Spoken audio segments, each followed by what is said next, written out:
Today in What's Cooking with Val, we are joined by two friends from the Irish Whiskey Association, Owen Cahill and Carleen Madigan, and they are here. Why don't you tell us, what are you doing here on St. Patrick's Day week all the way over in Washington, D.C.? Well, I suppose St. Patrick's Day is St. Patrick's Week in Washington, D.C. So yes, it is. We work with IBEC, so we work with the Business and Enterprise Consortium in Ireland, and we have a huge delegation that comes over here for this week in particular, because everything turns Irish, everything turns green in Washington, D.C. for this week. And we've had a great reception. We've been here since Sunday, and we've been here for 4 days now.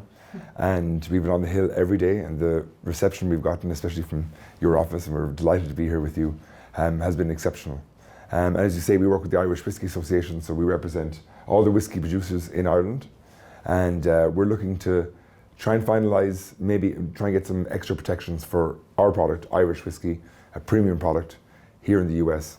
So basically, all you want are the same protections that we have for our Kentucky bourbon. You can't make it somewhere else and call it bourbon, or the same protections that Scotch has, you know, Scottish whiskeys, and quite frankly, for Oregon Pinot Noir.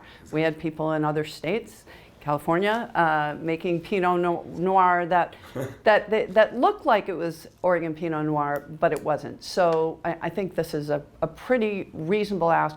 What's so distinctive about Irish whiskey, other than that it's made in Ireland?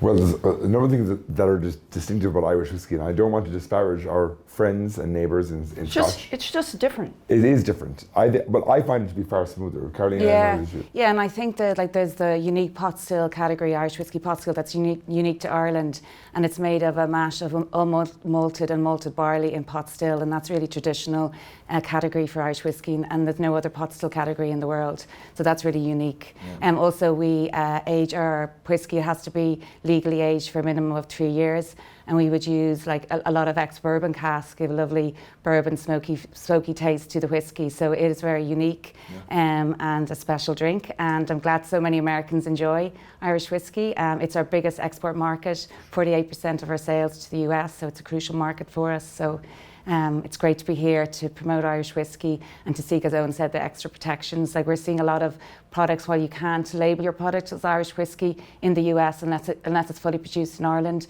what we're seeing is more and more Irish style whiskey or whiskies, US whiskies using words of imagery associated with Ireland, like Shamrock whiskey, Dublin Castle whiskey, and that's something that we just want to tighten up and to get the same level of protection that Scotch whiskey has in the US, and that's why we're really on the Hill this week to drum up support for that. And this is really about consumer protection. For sure. The consumer goes out to buy an Irish style whiskey, and they're paying a premium, and they're not getting what they're paying for. Exactly. Because as you said, the Irish whiskey is distinctive, then that's just not fair to consumers. So Exactly. I think this is consumer protection. It's all about consumer protection. When a US consumer reaches for a bottle of Irish whiskey, we want it to be the genuine article, because otherwise, you know, imitation products really damage the category, it damages the integrity, but again, it undermines consumer confidence in the Irish whiskey brand, and that's something that we want to prevent. Yeah, it's important to note as well, like, I mean,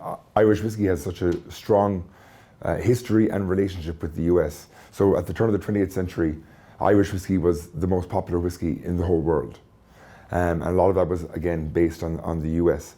And then a few things happened. In 1916, we rebelled against the English, and then we declared ourselves to be our own country, which was very important Happy for us. Independence Day. Yes, absolutely.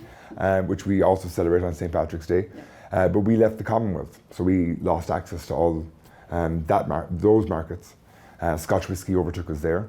And then also a little thing called Prohibition happened in the US. Heard about it. Yeah, so we're hoping now that Prohibition won't happen, and I know that I'm sure that you will fight against any efforts to... Absolutely. I actually, most of my constituents as well, so it would be very unpopular. I think so, yes, exactly. But yeah, so Irish whiskey was huge up until the 1920s, then it completely fell off and Scotch whiskey took over. But in the past, I think 15 years, you could say, in 2010, for example, there were 4 distilleries on the island of Ireland, 4 working distilleries.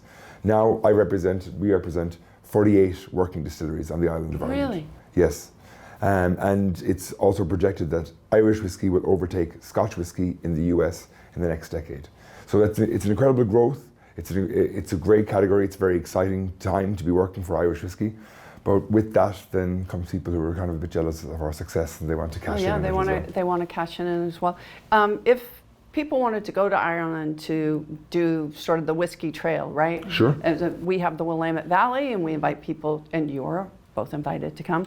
But is there a particular part of Ireland, or is it throughout the island? It's all throughout the island. So Irish whiskey is a bit unique also in a number of ways, but we're an all-island product. So we're both in Northern Ireland and in the Republic of Ireland. And we have a thing called Irish Whiskey 360. This is a website that features all the different visitor experiences or distillery tours that are available. There's 29 on the island. There's 5 in Dublin. And then everything else, every other distillery experience, every other visitor experience is all over the island, literally in every corner. I started this job 6 months ago, and I've been going to visit a lot of these distilleries. My car is about to fall apart. Yeah. It's not a bad job. I was going to say, that's quite a job that you got there. It's an amazing job. And I get to go to, as I say, I get to see parts of Ireland, which I mean, I've lived in Ireland almost all my life, but there's still seeing new places where there are distilleries, where there is a whiskey tradition. It's an amazing experience, an amazing job. Now, as this is Cooking with Val, we ask people to share a recipe. And do you have a recipe to share with us?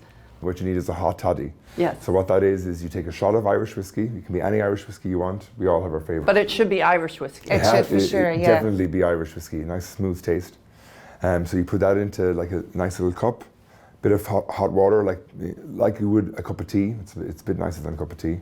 And then you put in a slice of lemon with some cloves. And then you mix it all up. And then you can put in a teaspoon of brown sugar as well if you'd like. And that's what's called a hot toddy. And that'll get you going for the day. That would get you going for the day. Get you going for the day. And in Ireland, much like Oregon, we have very similar climate, so that's a perfect thing for a cold day. Well, thank you so much for joining us. Thank you, Val. And we're so glad to be able to host you and for you to appear on this little show.